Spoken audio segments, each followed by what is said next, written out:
네, 수업 18차시 시작하도록 하겠습니다. 뭔가 화면이 바뀌었죠? 네, 4단원 이제 들어갈 텐데요. 역동적인 화학 반응에 대해서 한번 보려고 합니다. 그래서 소단원은 어떻게 나오냐면요.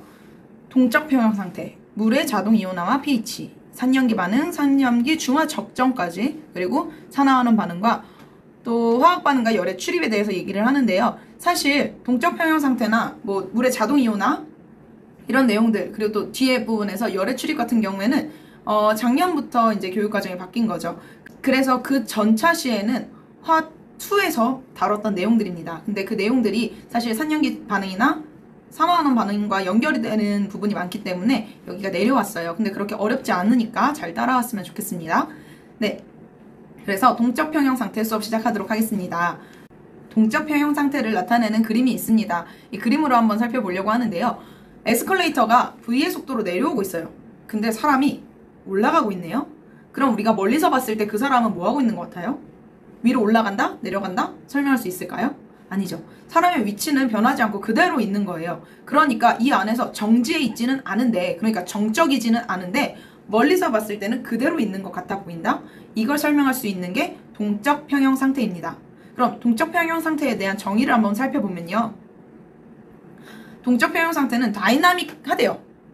근데 이퀄리브리움이라고 하는데 얘는 평형 상태를 유지한다는 거죠. 그래서 얘네들을 보면 동적이다, 다이나믹하다 라고 나와 있는데 얘는 변화가 없는 것처럼 보이지만, 그러니까 멀리서 봤을 때는 변화가 없는 것처럼 보이지만 그 안을 들여다보면 활발하게 반응이 일어나고 있다. 에스컬레이터가 올라가고 있으면 사람은 내려오고 있다. 하지만 뭐가 똑같으니까 둘이 움직이는 방향은 다르지만 속도가 똑같기 때문에 멀리서 봤을 때는 움직이지 않는 것 같은 거죠. 하지만 속으로 들여다보면 계속 움직이고 있는 것을 확인할 수 있습니다. 그래서 거시적으로 봤을 때는 변화가 없는 것처럼 보이지만 미시적 안으로 들여다봤을 때는 활발하게 반응이 일어나고 있다라는 거죠. 교과서에 보면요. 어떻게 정리를 하냐면요.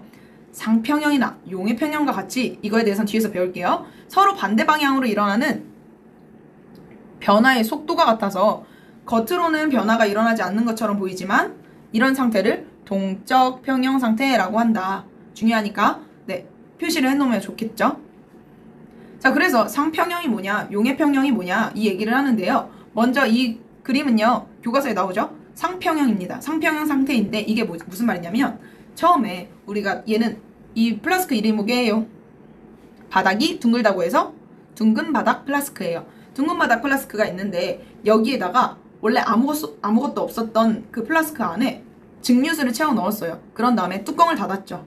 그럼 원래 그 플라스크 안에는 아무것도 없는 상태였는데 얘가 액체가 들어가면서, 그러니까 증류수가 들어가면서 갑자기 뭐가 일어나기 시작해요? 그 안에서는 갑자기 증발이 일어나기 시작하죠. 여기 화살표 보이죠? 증발이 일어나기 시작해요.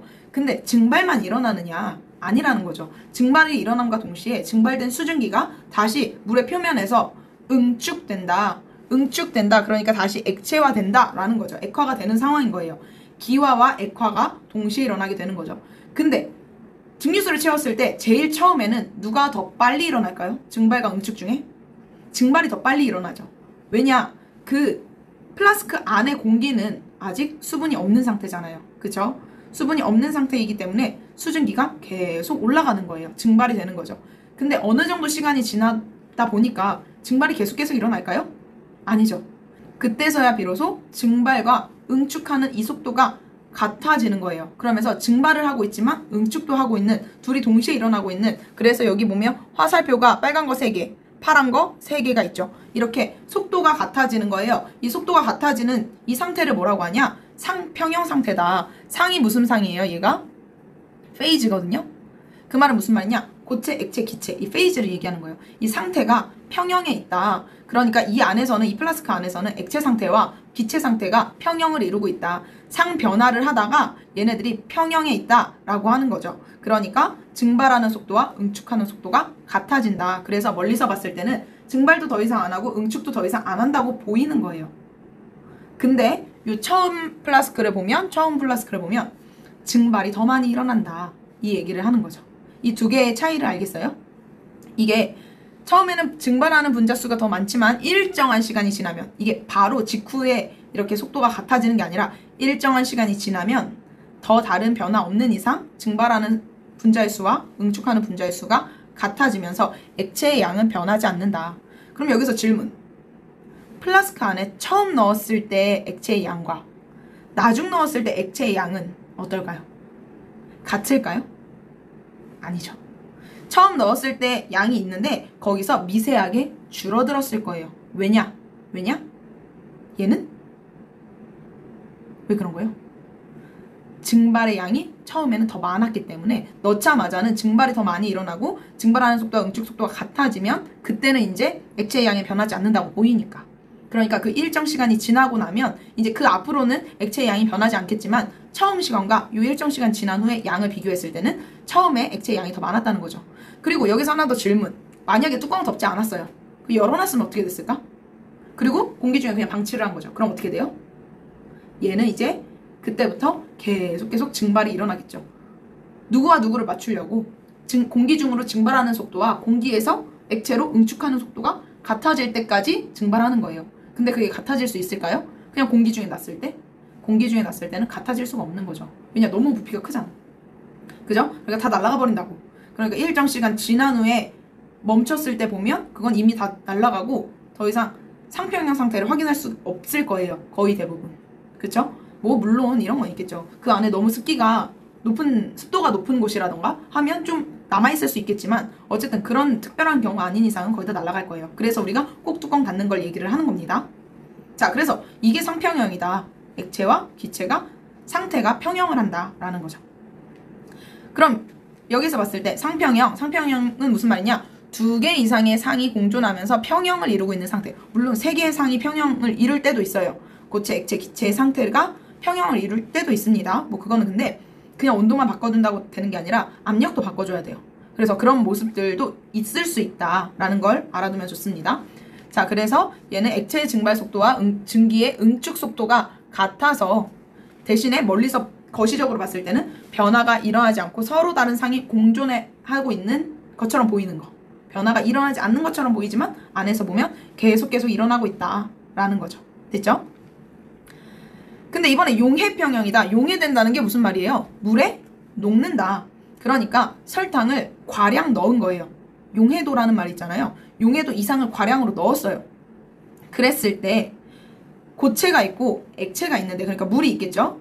설탕이 있고 물이 있는데 설탕 넣자마자는 무슨 일이 일어나요?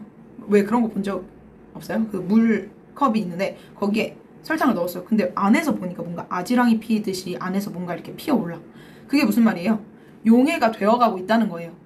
자, 그래서 이렇게 용해가 되어가고 있는데 일정 시간이 지났어요. 일정 시간이 지나고 나서 보니까 설탕, 다 녹지 않은 설탕이 남아있는데 그 안에서 더 녹지 않는 것처럼 보이더라는 거야. 근데 그 말은 용해가 더 이상 되지 않는 걸까요? 아니죠. 그게 아니라 처음에 들어가자마자는 석출된다. 석출이 뭐예요? 고체로 나온다. 고체로 얘가 이 안에 응고되는 거죠. 고체로 나온다. 석출된다고 얘기를 하는데 그렇게 응고되는 것보다 얘가 물에 녹아 나오는 게 훨씬 더 많다. 그러니까 용해가 훨씬 더 빨리 되고 석출은 좀 적게 된다는 거예요. 됐죠? 그런데 얘가 일정 시간 지나고 나서 보니까 그 용해하는 속도와 석출되는 속도가 어떻게 된다? 같아진다. 그러니까 멀리서 봤을 때는 아, 얘가 더 이상 녹지 않는 것 같아 라고 생각이 드는 거죠. 하지만 아예 용해가 되지 않는 게 아니라 용해도 되고 있고 석출도 되고 있는데 그 둘의 속도가 같아서 얘가 마치 아무 변화 없는 것처럼 보인다. 그게 용해평형인 거예요. 됐죠? 용해평형이라는 것은 여기에서 아무 변화 없는 것처럼 보인다. 근데 그걸 동적 평형 상태라고 얘기하고 특별히 용해평형이라고 얘기를 하는 거죠. 그렇죠? 동적 평형 상태의 예 중에 상평형, 용해평형 이런 게 있는 거예요. 자, 그래서 여기서 봤을 때 요런 단어들을 좀 보는 게 좋을 것 같아요. 이거는 교과서에 나오진 않지만 팁입니다. 얘는 뭘까요? 지금 선생님이 얘기를 썼는데 이거 여러분들 다 들어봤던 내용들일 거예요. 불포화용액, 포화용액, 과포화용액. 여기에서 불포화용액은 누굴까요? 얘가 만약에 나라고 할 때 불포화용액은 누굴까요? 불포화용액이 무슨 말이에요? 다 포화되지 않아서 더 녹을 수 있는 상황의 용액을 얘기하는 거예요. 용액. 그러니까 여기서 얘기를 하면 요 액체를 얘기하는 거죠. 요 액체를 얘기를 하면 설탕이 들어가자마자예요. 그래서 이 사진의 디테일 어쩔 거 여기 이렇게 뿅 들어가 버린 거야. 그래서 이 안으로 이렇게 원폭하게 패여 있죠. 자, 근데 이 상황에서는 얘는 불포화 용액일까요? 포화 용액일까요? 과포화 용액일까요? 그냥 순수한 물이었기 때문에 얘가 바로 불포화 용액이었겠죠. 가가. 그죠? 그래서 설탕이 자꾸 물속으로 녹아 들어가려고 하고 있잖아. 그럼 만약에 요 나 상태의 설탕물은 포화 용액일까요? 과포화 용액일까요? 용해가 되고 남아있는 게 있으니까 과포화 용액일까요? 아니요. 얘는 포화 용액이에요. 여기 있는 설탕물, 이 용액 자체, 사실 용액이라고 얘기하기보다는 정확하게 말하면 수용액이죠. 이 수용액 자체에는 더 이상 설탕이 녹을 수 있을까요? 없을까요? 없죠. 근데 여기서 더 녹일 수도 있어요. 어떻게 하면? 온도를 높여주면 용해도가 높아지니까 더 많이 녹일 수는 있겠죠. 어쨌든 그걸 배제하고 이 상황 그대로 봤을 때 이 설탕물에는 설탕이 더 이상 녹을 필요가 없는 거예요. 그래서 그냥 그만큼 용해되고 그만큼 석출되는 거죠. 어떤 속도인지 모르겠지만. 그래서 얘는 포화 상태라고 얘기를 해요. 대신에 여기에는 과포화 용액은 없어요. 과포화 용액을 여러분들이 좀 헷갈리는 경향이 있는데 선생님 나는 포화되고도 남았으니까 과포화 용액 아니에요? 라고 하지만 얘는 아니에요. 과포화 용액은 무슨 말이냐면 여러분들 가끔 뭐 물 같은 거 시원하게 먹고 싶어가지고 딱 냉동실에 넣어놨어. 그래서 꺼냈는데 뭔가 책상에 탕 놓으니까 갑자기 살얼음이 쫙 가는 상황. 그래 본 적 있어요?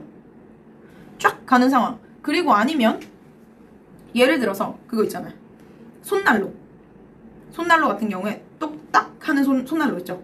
똑딱 하게 되면 그 즉시 어떻게 돼요? 갑자기 하얘지면서 열이 나면서 얘가 고체화돼요. 그런 게 과포화 용액이에요. 그 말은 무슨 말이냐면 이 상태에서 조금만 건드려도 얘가 고체화될 수 있는 거예요. 석출되기 딱 좋은 그 상태 그대로. 그래서 얘네들은 어떤 경우가 있냐면요.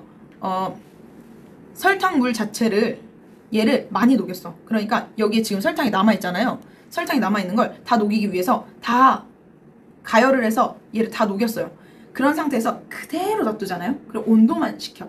온도만 시키면 처음에는 고체가 잘 생기지 않아요. 고체가 잘 생기지 않아서 이 상태를 그대로 놔두는 거야. 근데 여기에 뭐 유리막대 같은 걸로 쓱쓱 하잖아요. 그럼 그때 갑자기 쫙 고체가 생겨요. 사실 이거 토요과학 방과후에서 애들 했었던 애들이 있는데 토요과학 방과후 선생님이랑 아스피린 결정 만드는 거 실험했던 사람들은 이 실험 내용 중에서 플라스크 안을 혹은 비커 안을 유리막대로 긁어보세요 라고 나왔었을 거예요. 그게 무슨 말이냐면 이 안에 더 결정이 생길 수 있는데 조금 충격만 조금 가해도 금방 고체가 생길 수 있다는 얘기거든요. 이런 상태가 과포화 용액이에요.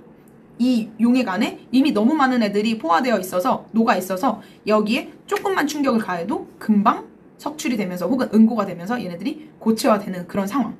그래서 그 상태를 그대로 유지를 하면 더 이상 석출되지 않겠지만 거기에 조금만 충격을 가하면 바로 석출이 된다.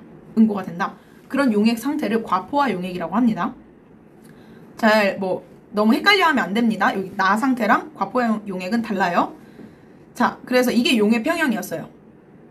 그래서 용해 평형은 용해되는 속도와 석출되는 속도가 같아서 역시 겉으로는 변화가 일어나지 않는 것처럼 보이는 그 상태를 용해 평형이라고 하고 이걸 동적 평형 상태 중에 하나다라는 거죠. 자, 그래서 여기에서 봤을 때 얘는 불포화 용액이고 얘는 포화 용액이다. 됐죠? 왜 포화 용액이라는 걸 이제 알겠죠? 그래서 용해되는 속도, 석출되는 속도가 일정 시간 뒤에 같아진다. 이 시간이 일정 시간이 지나야 되는 거죠. 됐죠? 자, 그래서 밑에 핵심 개념 확인하기. 여기서 보면요. 선생님 좀 작아져야겠습니다. 자, 1번. 물의 증발 속도와 수증기 응축 속도가 같아지는, 그래서 겉으로는 변화가 일어나지 않는 것처럼 보이는 동적 평형 상태를 무슨 상태? 무슨 평형? 상평형이라고 한다. 그리고 설탕을 물에 녹일 때 용해되는 속도와 석출되는 속도가 같아서 겉으로는 변화가 일어나지 않는 것처럼 보이는 평형 상태를, 동적 평형 상태를 용해 평형이라고 한다. 됐죠? 자, 198쪽. 이거 한번 풀어보세요. 선생님 시간을 줄게요.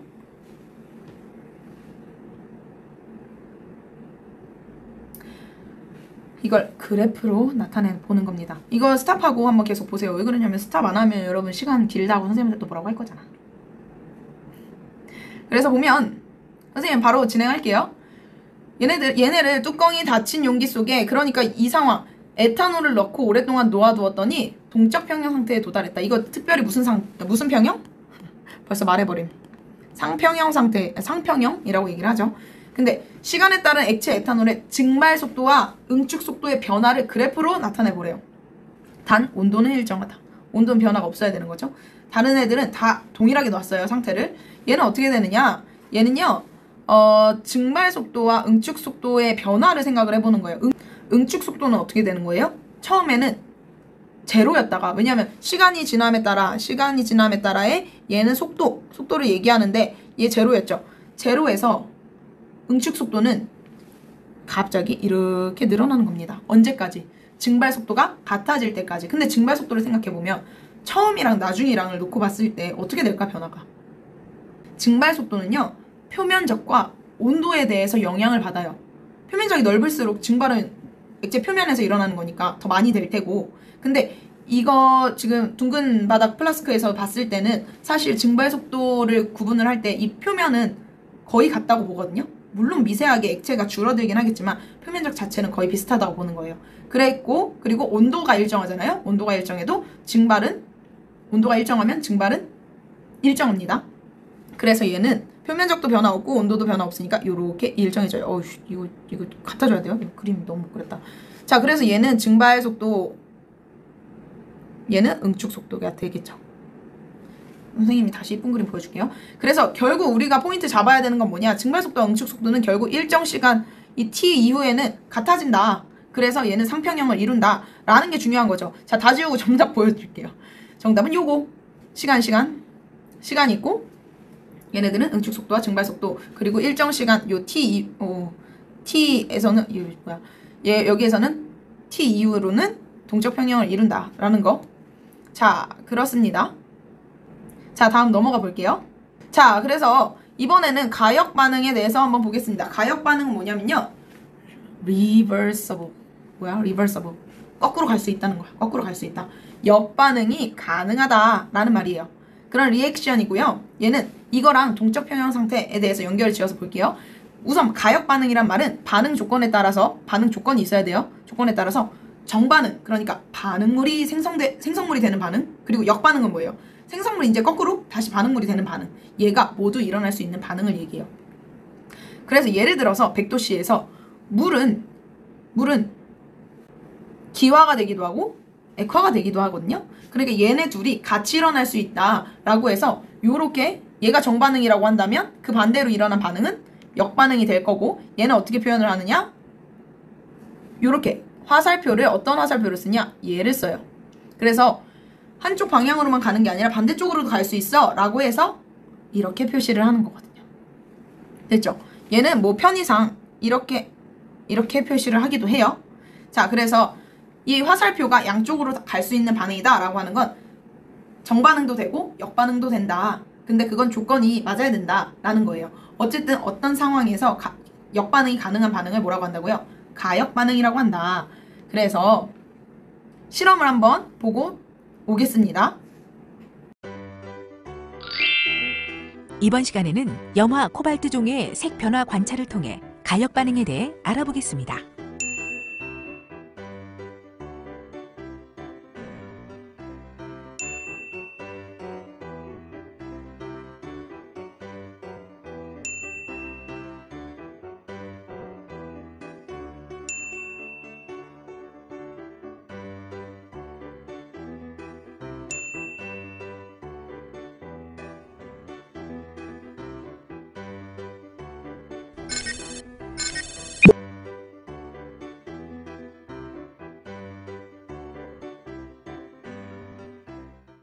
자, 실험 봤나요?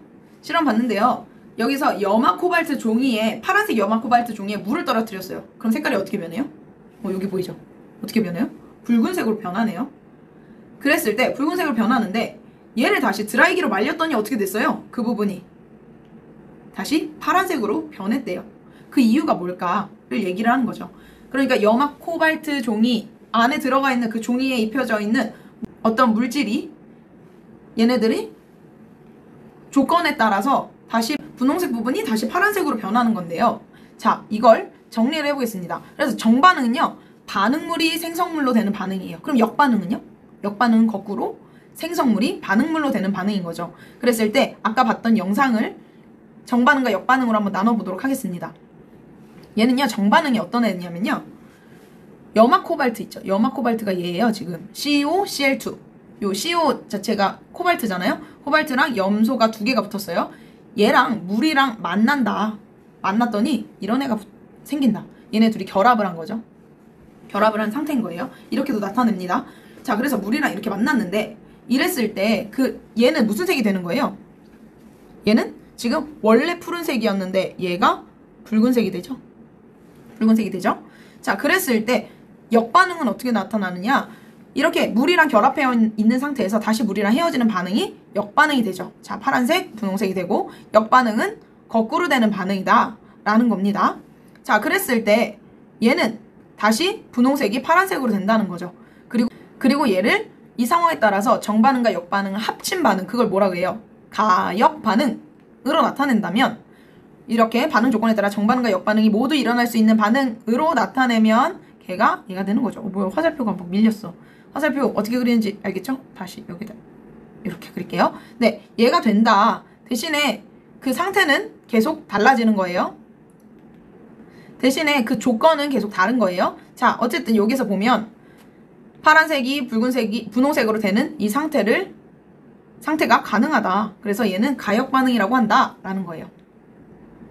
자, 그거 말고 가역 반응이 또 뭐가 있느냐? 여기서 봤을 때는요, 석회 동굴이 만들어지는 거 있잖아요. 얘는 원래 누구로부터 나타난 거였냐? 얘는 석회수가 누적되면서 얘네들이 석회 동굴, 종유석, 그거 있잖아요. 이렇게 나타나는 거지. 그게 누구냐면 석회 동굴이 만들어지고 종유석과, 맞아, 석순이 만들어지는 거예요. 그래서 이 반응이 CaCO3, 탄산칼슘이죠. 이거 어디서 보죠? 조개 껍질, 석회 동굴, 그리고 분필, 이런 거. CaCO3가 있고, 얘가 물이랑 이산화탄소랑 만나면 얘가 석회 동굴, 탄산, 수소, 칼슘이 만들어진다. 그게 석회 동굴이 만들어지는 거고, 상태가 어떤 거예요? 얘가 지금 수용액 상태. 그러니까 이게 석회수라고 봐야 되겠죠?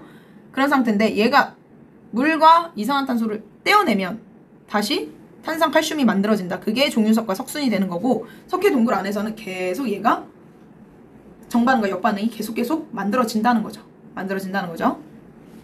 자, 근데 이렇게 가역 반응이 안 되는 애들도 있다고요. 가역 반응이 안 되는 애. 예를 들어서 뭐가 있어요? 우리가 만약에 종이에다가 불을 태웠는데 얘가 태우고 나면 어떻게 돼요? 재가 남잖아. 근데 그 재를 다시 원상복귀 할 수가 있어요?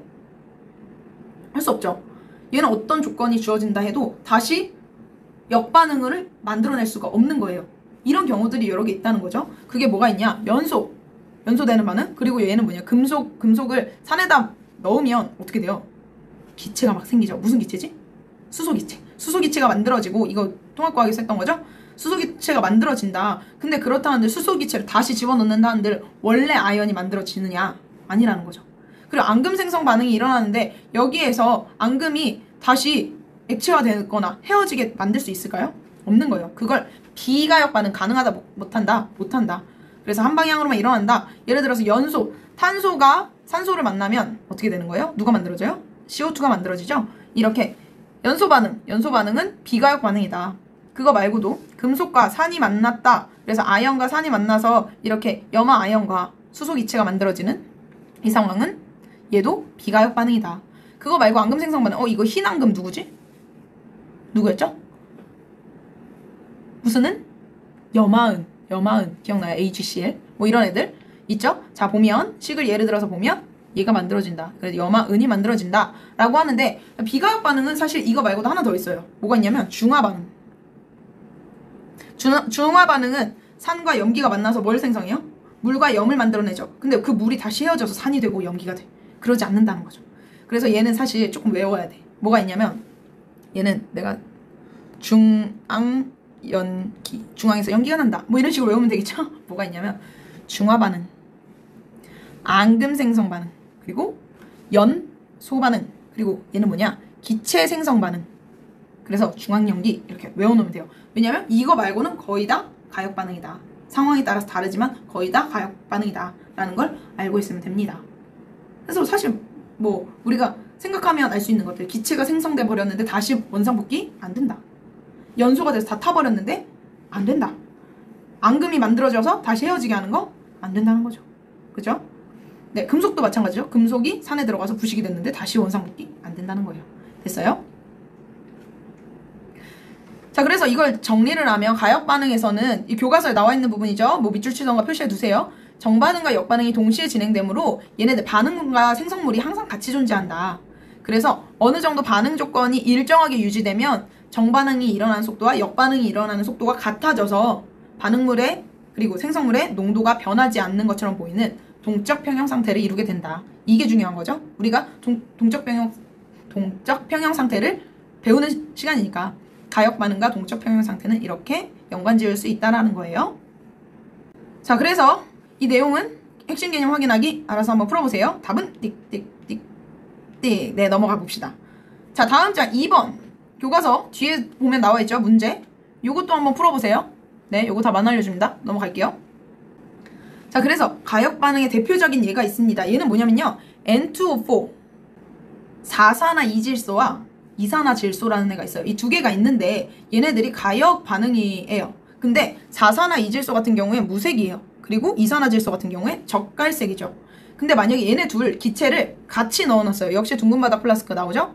여기에다 같이 넣어놨는데 여기에서 온도를 높이잖아요. 그리고 그 온도를 어느 정도 일정하게 유지를 해놓으면 그 일정 시간 이후에 보면 쭈루룩 얘는 더 진해졌어요. 그럼 뭐가 더 많아졌다는 소리예요?